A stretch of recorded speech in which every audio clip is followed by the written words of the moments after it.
تمكنت قوات الأمن في مدينة الدار البيضاء بالتعاون مع المصالح الأمنية الوطنية من توقيف شخص يحمل الجنسية الفرنسية وينحدر من أصول مغربية بشبهة تورطه في قضية اختطاف واحتجاز قاتل.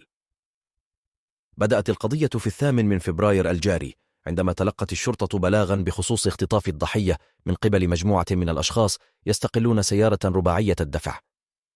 استجابت الشرطة على الفور وبدأت التحقيقات بإشراف النيابة العامة، وبفضل الجهود المبذولة في التحقيق تمكنت الشرطة من تحديد هوية المشتبه فيه الرئيسي والقبض عليه.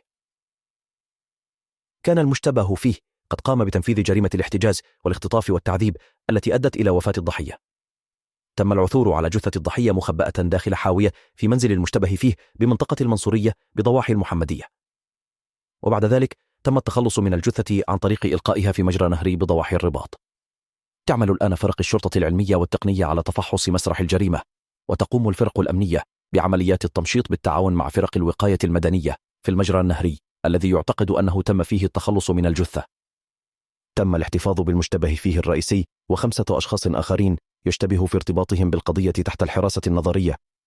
يجري التحقيق القضائي لكشف خلفيات هذه الجريمة المروعة التي يشتبه في أنها نتيجة تصفية حسابات بين الضحية والمشتبه فيه الرئيسي.